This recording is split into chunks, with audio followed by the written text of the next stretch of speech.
text spends a fair amount of time discussing the communication methods that exist among animals, non-human animals.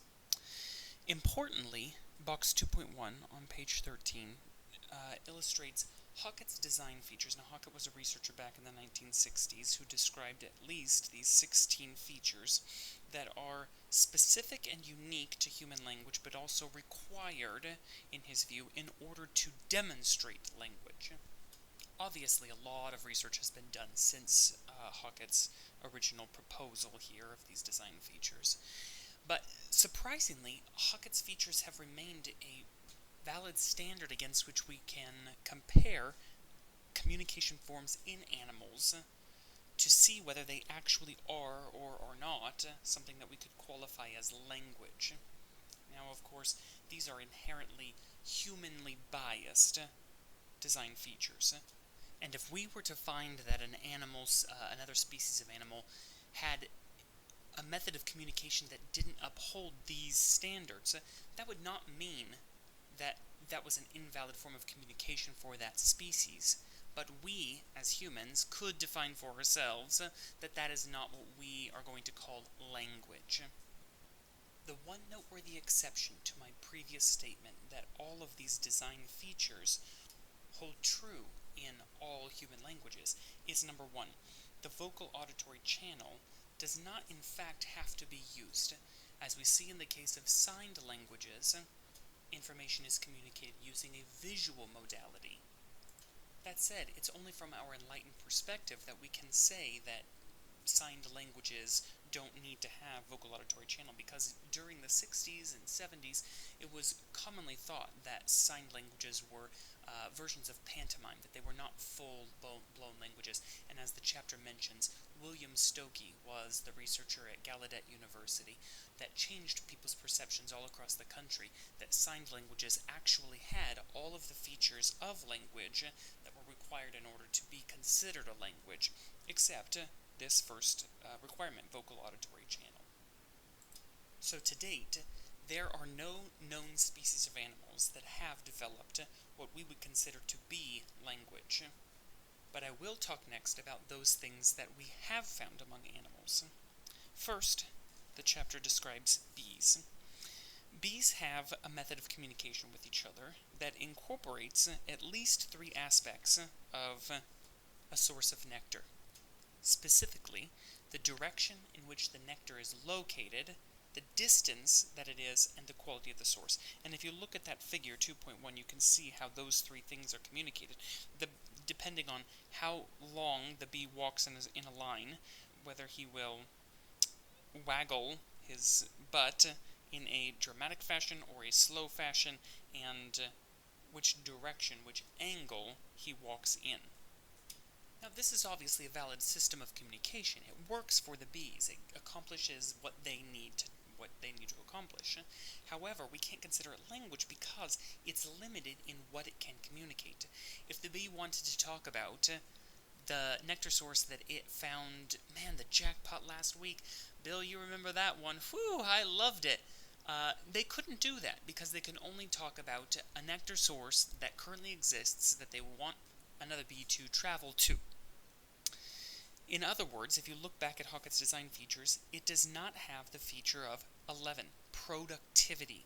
Productivity is the ability to say things that have never been thought of before or never been said before, and bees just don't have that ability. The next animal that is described in the chapter is primates, but I'm going to come back to them in a minute. First, I'm going to talk about birds. Hockett's design features 1, 2, 3, 6, 8, 9, and especially 12 and 13 are exhibited by birds. You could asterisk those in your text if you want to. But I'm going to talk for a second about number 12 and 13. Number 12 is traditional transmission. It says here the specific language that's adopted by the user has to be learned by exposure to other users of that language. Its precise details are not available through genetic transmission. We see that among some animals, primates in particular, that all of the vocalizations that exist among that animal are only are fixed and genetically determined, that they cannot productively create a new alarm call, even if it's learned from another animal. They can't produce some sound that's not already genetically pre-programmed inside themselves. Birds don't have that limitation. They can learn birdsong from their parents. In fact, must learn the birdsong from their parents because it is not genetically bred into them. Also, number 13, duality of patterning. Duality of patterning is the ability to take smaller units of auditory output and combine them together in unique ways to create more complex structures. So in human language, we compose our words of individual sounds, and we compose our sentences of individual words. Among birds, we see that notes can be combined together in unique patterns of ways that can be strung together in more and more complex sequences of song. Importantly, however, birds do not have number 7, feature number 7, semanticity. Semanticity is basically reference to the fact that individual units of sound refer to some semantic meaning. They have an underlying meaning. They represent something in the real world. And as far as we can tell, birdsong doesn't do that. Birdsong is exclusively used to attract mates and to repel other males from the vicinity, from their own territory. Now we'll move back to talking about primates. We found in human primates that there are two major pathways by which vocalizations can arise. The first is an affective pathway. This affective pathway refers to the kinds of vocalizations that are automatic and genetically pre-programmed that I talked about just a second ago. Some examples are primate alarm calls, like vervet alarm calls. Also, among humans and other animals, crying, laughing, gasping, crying out in pain. Those kinds of vocalizations are automatic, reflexive, and genetically pre-programmed. Across the world, laughter in humans means the same thing. It's always used in a fixed manner, and it does not need to be taught or modeled for young children. They will exhibit it regardless of whether they have ever heard somebody else laugh. On the other hand, humans have also shown that they can use what's called a cognitive pathway, or in other words, a method of processing information in the brain that is voluntary, non-genetically pre-programmed, and has the ability to be productive. In other words, that new thoughts or new information can be communicated that has never been expressed before. This cognitive pathway is entirely missing among non-human primates in the wild. However, there have been several studies that are cross-fostering projects where the infant of one species will be raised by adult members of another species. And in some of these cross-fostering projects, chimpanzees have been raised as if they were human infants by human adults. And in some cases, these cross-fostered infant chimpanzees were raised by adults as if they were hearing children, and sometimes as if they were deaf children. And the reason why they were raised as hearing first was because we wondered whether chimpanzees could learn to speak if they were given models, human models, to teach the language.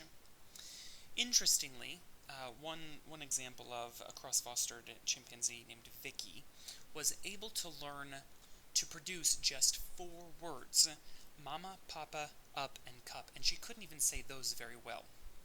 However, she could understand lots of other words that her parents would speak to her. She just couldn't produce them. Given Vicky's experience, some other people cross-fostered chimpanzees and raised them as if they were deaf children using American Sign Language.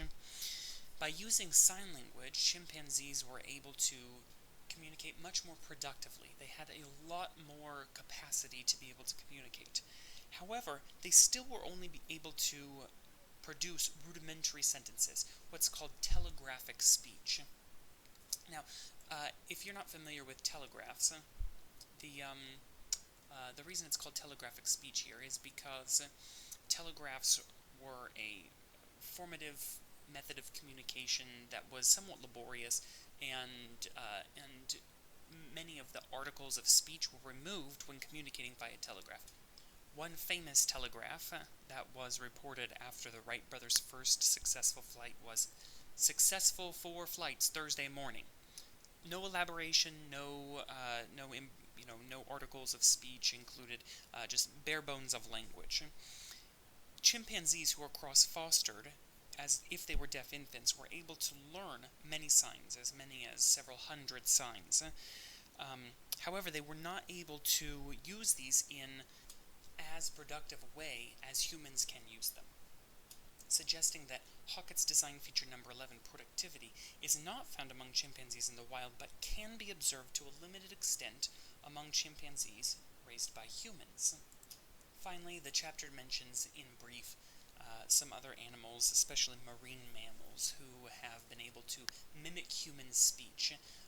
As far as we can tell, the marine mammals that can mimic human speech don't understand what it is they're saying, but I will post for you one seal named Hoover, who was able to mimic a Boston accent of some of his trainers, and adopted some interesting phrases that he used in a water park where he lived.